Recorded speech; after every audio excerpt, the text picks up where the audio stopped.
சமயம் தமிழ் நேயர்களுக்கு வணக்கம். இன்றைக்கி நம்ம உடல் சருமத்தை பாலிஷ் செய்யக்கூடிய ஒரு நேச்சுரலான பாடி வாஷ் எப்படி செய்கிறதுன்னு பார்க்க போகிறோம். இது செய்ய முதல்ல நமக்கு மூசம்பி பழத்தோட சாறு தேவைப்படுது. மூசம்பி பழத்தில் விட்டமின் சி ஆன்டி ஆக்சிடென்ட்ஸ் ரொம்ப அதிகமாகவே இருக்குது. அதனால் இது நம்ம சருமத்தோட நேச்சுரல் க்ளோவை மீட்டு கொண்டு வருது.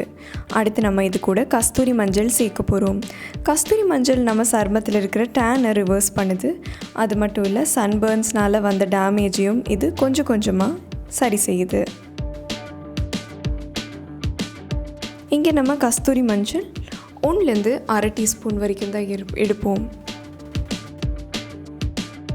இந்த 2 இன்க்ரீடியண்ட்டையும் எந்த ஒரு லம்பும் இல்லாமல் தரோவாக மிக்ஸ் பண்ணக்கப்புறமா நம்ம இது கூட சிகப்பு சந்தனத்தை சேர்க்க போகிறோம்.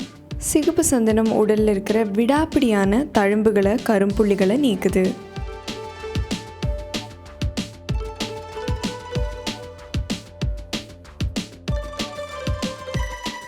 இதை நம்ம இப்போது தரோவாக மிக்ஸ் பண்ணிக்கலாம்.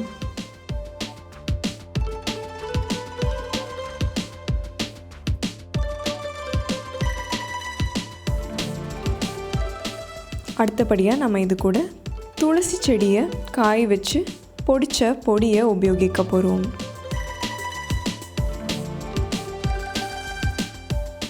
இது நம்ம ஸ்கின்னுக்கு ஒரு ஃப்ரெஷ்னஸை கொடுக்குது. அது மட்டும் இல்லாமல் இது ஸ்வெட்டை கண்ட்ரோல் பண்ணி ஸ்வெட்னால் உடலில் வர துர்நாற்றத்தை கம்மி பண்ணுது.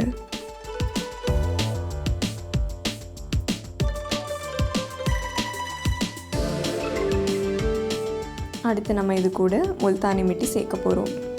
இது உடலில் ரொம்ப அதிகமாக ஆயில் செக்ரியேட் ஆகுதுன்னு சொல்கிறவங்களுக்கு ஒரு தீர்வை கொடுக்குது. ரொம்பவே அதிகமாக ட்ரை ஸ்கின் இருக்கிறவங்க இந்த ஸ்டெப் மாத்திரம் ஸ்கிப் பண்ணிக்கலாம்.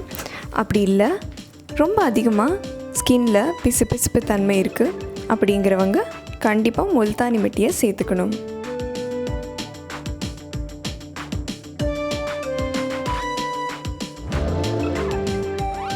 கடைசியாக நம்ம இது கூட ஆரஞ்சு பீல் பவுடர் சேர்க்க போகிறோம். ஆரஞ்சு பீல் பவுடர், அதாவது ஆரஞ்சு பழத்தோட தோலை வெயிலில் காய வச்சு பொடிச்சு எடுத்த பொடி. இதில் விட்டமின் சி ரொம்ப அதிகமாகவே இருக்குது. ஏற்கனவே நம்ம இதில் உபயோகிக்கிற மூசம்பி பழத்தில் விட்டமின் சி இருக்குது. இதையும் சேர்த்தும்போது இந்த பாடி வாஷோட எஃபெக்டிவ்னஸ் இன்னுமே அதிகமாகுதுன்னு சொல்லலாம். இதை நம்ம வாரத்தில் 2 முறை உபயோகிக்கிறது நல்லது. இந்த வீடியோ பற்றி நீங்கள் என்ன நினைக்கிறீங்கன்னு கண்டிப்பாக நீங்கள் காமெண்ட் செக்ஷனில் சொல்லலாம். இந்த வீடியோவை லைக் பண்ணுங்கள், ஷேர் பண்ணுங்கள். சமயம் தமிழ் மறக்காமல் சப்ஸ்கிரைப் பண்ணுங்கள்.